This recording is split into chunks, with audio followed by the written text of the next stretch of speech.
Magandang araw sa inyong lahat. Ako si Ana, at sa pagkakataong ito, nais kong magbahagi ng isang kwento na mula sa aking puso. Hindi ito love story na may happy ending, at lalo na hindi ito fairy tale. Pero siguro, tulad ng ibang nakikinig ngayon, may bahagi kayo ng puso nyo na makaka-relate sa akin. Long distance relationship kami ni Mark. Canada siya, dito ako sa Pilipinas. Sa una, kinaya namin. Video calls halos gabi-gabi. Mga lambing na minsan halos ramdam mo kahit sa screen lang. Pero habang tumatagal, unti-unti kong napansin na nagbabago siya. Hindi na siya kasing init kausap. Laging may dahilan para umiwas. Pagod ako. Late na dito. May trabaho pa bukas. Sinubukan kong intindihin kasi mahal ko siya at ayokong maging clingy. Hanggang isang gabi, may nag-message sa akin. Hindi ko kilala yung babae pero kababayan daw ni Mark.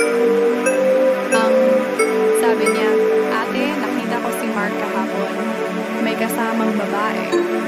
Akala ko una baka kaibigan lang. Pero sinundan niya ng picture, hawak kamay, magkatabi, at yung tingin ni Mark sa kanya, yung tingin na dati para lang sa akin, para akong binuhusan ng malamig na tubig. Kinabahan, nainis, at parang nasusuka sa nakita ko. Tinawagan ko siya agad. Sa una, todo tangke. Pero nung sinabi ko na may ebidensya ako, tahimik siya. Tapos bumulong lang ng, "Sorry, hindi ko alam anong nangyari." Akala ko tapos na doon ang sakit, pero hindi. Kasi nalaman ko rin na yung babae. Kababata ko.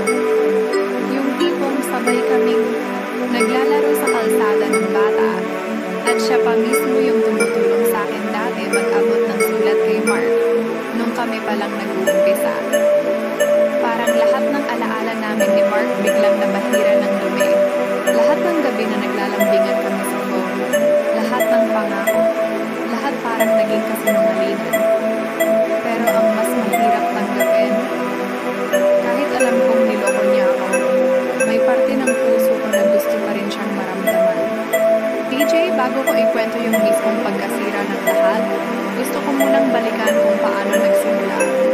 Kasi sa totoo lang, minsan naiisip ko, baka doon pa lang may mga senyales na akong hindi pinansin. Nagsimula kami ni Mark bilang magkabarkada. Alam mo yung tipong laging nagtutuksuhan ng mga kaibigan, pero sa totoo lang may kilig na pareho naming tinatago. Ganon kami. Hanggang sa umabot sa punto na kami na lang yung magka-chat sa gabi, nag-aabot ng pagkain sa isa't isa, at biglang naging parang kami na, kahit walang malinaw na ligawan. Sabi nga namin, MU na lang muna. Pero sa puso ko, alam kong mahal ko na siya. Nung naging official kami, mas lalo kaming naging magkadikit. Lahat ng special moments magkasama, kami, first Christmas, first out of town, pati first away. Pero kahit nag-aaway, lagi kaming bumabalik sa isa't isa. Yun nga lang, dumating yung offer sa kanya sa Canada. Malaking opportunity, sabi niya. Masakit para sa akin, pero sino ba naman ako para pigilan ang pangarap ng mahal ko? Bago siya umalis, may mga gabing magkasama kami na halos ayaw ko nang matapos. Yung tipong hating gabi na pero ayaw mo pang umuwi, kaya kahit sa kotse lang magkadikit kami. Yung init ng kamay niya sa bewang ko, yung titig niya na parang nagsasabing akin ka, at yung halik na mahaba, mabagal, at puno ng pangako. Para kaming nagbabaon ng init na tatagal kahit magkalayo kami. Nung dumating yung LDR stage, sinubukan naming gawing mas exciting, video calls na minsan nagiging mas intense. Alam mo yung tipong konting biro pero may halong init tapos biglang tatahimik kasi parehong kinikilig at kinakabahan. Pinanghahawakan ko yun. Sabi namin, walang bibitaw. Pero kung tutuusin, bago pa siya umalis, may mga bagay na dapat ko nang napansin. Yung biglang nawawalan ng sagot sa text. Yung minsang pag-iwas niya kapag tinatanong ko tungkol sa mga kaibigan niyang babae. Pinili ko lang na maniwala na kaya namin kasi mas gusto kong DJ. Hanggang ngayon, malinaw pa rin sa akin yung gabing kinumpronta ko si Mark. Kinakabahan ako habang dinadial yung number niya, pero mas nangingibabaw yung galit. Pagkasagot niya, parang walang nangyari. "Hi babe!" Ang ginawa ko, diretso, na walang paligoy-ligoy. "Sino yung kasama mo kahapon?" Biglang natahimik. Narinig ko pa yung paghinga niya sa kabilang linya, yung tipong naghahanap ng sagot na pwedeng makalusot. "Ha? Anong sinasabi mo?" Pinipigilan ko sarili ko, pero lumabas pa rin yung panginginig sa boses ko. "Mark, huwag mo akong gawing tanga." May nagpadala sa akin ng picture. Kayo, magkahawak kamay. Sino siya? Una, depensa siya. Kaibigan lang yon, wag ka nga magdrama. Pero nung sinabi kong kababayan niya yung nagpadala ng picture at nakita ko lahat, wala na siyang nasabi. Ilang segundo ng katahimikan, tapos isang malamig na, "Sorry." Hindi ko alam anong nangyari. "DJ, gusto kong isigaw sa kanya. Paano hindi mo alam? Hawak mo kamay niya, hindi mo alam." Pero hindi ko kaya. Para akong nawalan ng lakas. Yung tibok ng puso ko, parang sinasakal ako. At akala ko, doon na matatapos yung sakit. Pero hindi. Kasi nung tinanong ko kung sino yung babae, doon na talaga ako halos mawalan ng ulirat. "Si Liza," sagot niya. At si Liza, kababata ko. Yung kaibigan kong halos kapatid na, yung sabay kaming naglalaro ng patintero, yung minsan nag-abot pa ng love letter ko sa kanya. Parang biglang bumalik lahat ng alaala, mga tawanan, mga inuman, at mga gabing magka-video call kami ni Mark habang nasa background si Liza minsan, na hindi ko inisip na may mali siya. Sinubukan kong magpaka-compost. Hindi ako sumigaw, hindi ako nagmura. Pero yung tahimik kong, "Sana hindi mo na lang sinabi, siguro mas mabigat pa kaysa kahit anong sigaw." Kasi sa loob-loob ko, hindi ko alam kung kanino ako mas galit. Sa kanya o sa sarili ko dahil pinagkatiwala ko siya ng buo. DJ, pagkatapos ng gabing yon, para bang biglang nag-iba ang kulay ng mundo ko. Lahat naging maputla, malamig at walang gana.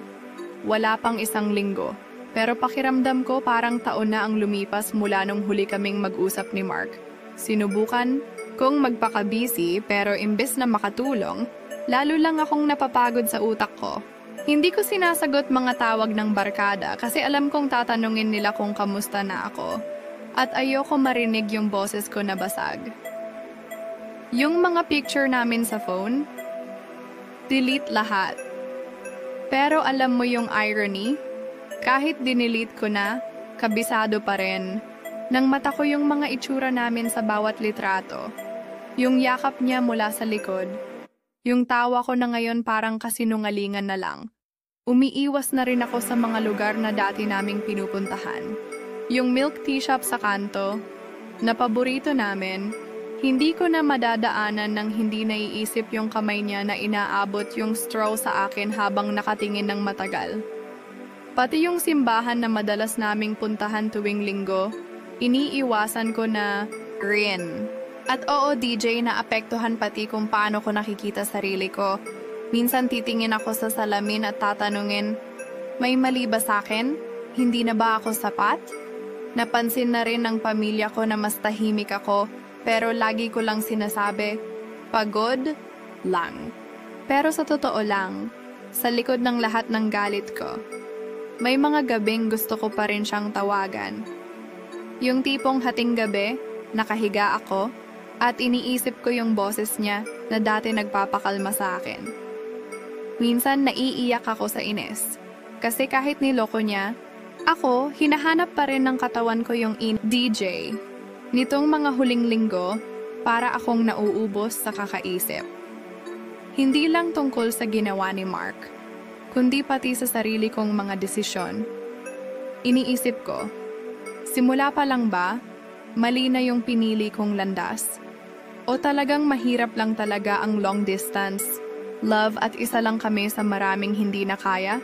Naalala ko yung mga red flags noon. Yung bigla siyang magre-reply ng busy kahit alam kong break time niya. Yung minsan ang lambing niya sobra, tapos kinabukasan parang ang layo niya. Hindi ko yung pinansin kasi iniisip ko, baka ako lang yung paranoid. At siguro, oo, natakot akong mawalan.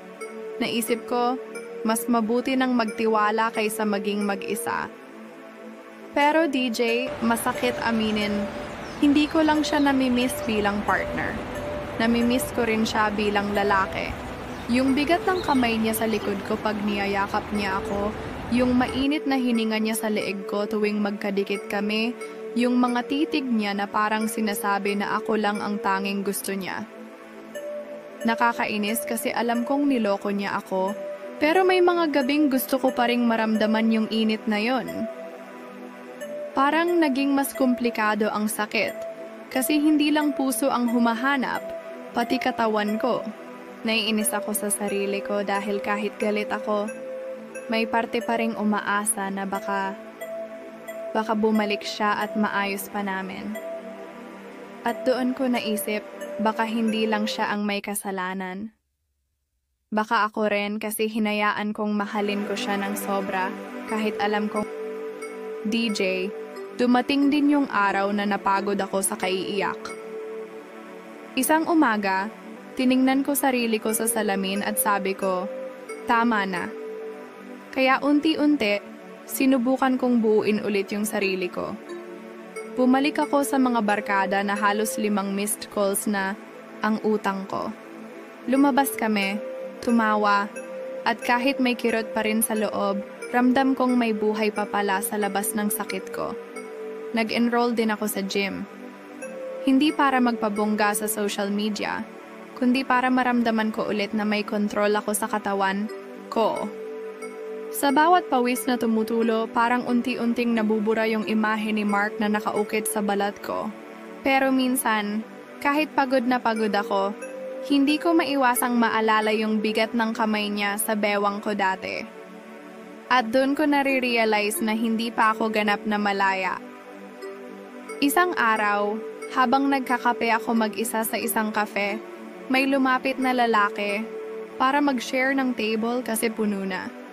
Hindi siya yung tipong sobrang gwapo pero may dating. Maayos magsalita, magaan kausap. Habang nagkukwentuhan kami, napansin ko yung tingin niya. Hindi bastos, pero may init na nakakapakaba. Yung mga mata niya, parang may nababasa sa akin na matagal ko nang tinatago. May sandaling natahimik kami, tapos bahagyang sumayad yung kamay niya sa kamay ko, habang inaabot yung tasa niya. Simple lang, pero para bang may kuryente. At sa ilang segundo, naisip ko, pwede pala ulit akong makaramdam ng ganito. Pero agad din akong umatras sa isip ko, kasi kung bibitaw ako, baka mahulog ulit ako sa bitag ng sakit. Kaya umuwi ako na may halong saya at takot. Masarap yung pakiramdam na may nakakapagpatibok ulit ng puso mo. Pero paano kung mali na naman yung taong pagbibigyan? DJ, akala ko tapos na si Mark sa buhay ko. Pero isang gabi, habang nag-aayos ako ng gamit sa sala, biglang nag-vibrate phone ko. Unknown number. Pagbukas ko ng message, nasa Pilipinas ako. Can we talk? Parang biglang bumigat yung dibdib ko. Ilang minuto lang may kasunod, please, just one time, just one. Sa utak ko, ang dali lang dapat sagutin, no. Pero sa puso ko, iba ang sigaw. Kaya isang linggo matapos, pumayag akong magkita kami sa isang cafe na dati naming tambayan. Pagpasok ko, una kong nakita yung mukha niya. Medyo pumayat, pero yung mga mata, parehong-pareho nung una kong minahal. Hi, sabi niya. Mahina, parang natatakot. Hindi ako sumagot agad. Tumitig lang ako, sinusukat kung totoo ba tong taong nasa harap ko o isa lang sa mga alaala ko. Sinimulan niya agad. Ana, I'm sorry, alam ko hindi sapat, pero pinutol ko siya. Hindi mo na kailangan ulitin. Alam ko na. Pero DJ, habang nagsasalita siya, habang nakatingin siya sa akin na parang ako pa rin yung mundo niya, ramdam ko yung init na matagal kong tinakasan. Yung paraan ng pagkakahawak niya sa tasa, yung bahagyang pagyuko niya para marinig ko, yung amoy ng pabango na dati kong ina-associate sa yakap bago matulog, lahat bumabalik. Nung inalalayan niya akong tumayo, sumayad yung kamay niya sa braso ko. Mabilis lang, pero sapat para magpahaba ng hinga ko. Sa labas ng kafe, nagtagal kami sa tapat ng kotse niya. Ana, kahit galit ka, alam kong namimiss mo rin ako. Bulong niya. At sa totoo lang, oo. Pero hindi ko alam kung ang hinahanap ko ba ay closure o yung pakiramdam na ako pa rin yung babaeng gusto niya. Bago ako umalis, tumitig siya sa mata ko. Yung titig na minsan nagdadala ng halik. Pero tumalikod ako. Kasi alam kong kapag humarap ulit ako, baka hindi na. DJ, ilang araw matapos kaming magkita ni Mark, halos gabi-gabi kong iniisip kung tama ba yung ginawa kong paglayo. Totoo, may parte sa akin na gustong bumalik. Pero mas malakas yung boses na nagsasabing hindi na ako dapat bumalik sa dati. Na-realize ko, hindi lang si Mark yung kailangang patawarin ko, pati sarili ko. Patawarin sa mga pagkakataong pinili kong hindi makita ang red flags, sa mga gabing tinanggap ko yung excuses niya kahit alam kong kasinungalingan, at sa pagmamahal na binigay ko ng buo kahit hindi niya sinuklian ng tapat. Ngayon, mas kaya ko nang maglakad mag-isa sa mga lugar na dati naming pinupuntahan. Kaya ko nang buksan yung gallery ko at tingnan yung mga lumang pictures ng hindi nadudurog. At higit sa lahat, kaya ko nang tumingin sa salamin at makita ulit yung babaeng hindi natatakot magmahal. Pero marunong na ring pumili kung sino ang dapat pagkatiwalaan. Hindi ko alam kung mabibigyan ko pa ulit si Mark ng kahit anong parte ng puso ko. Pero alam ko yung natutunan ko mula sa kanya, dadalhin ko habang buhay. Na minsan, mahal mo pa rin ang isang tao kahit mali siya para sa'yo. At minsan, mas mahalin mo ang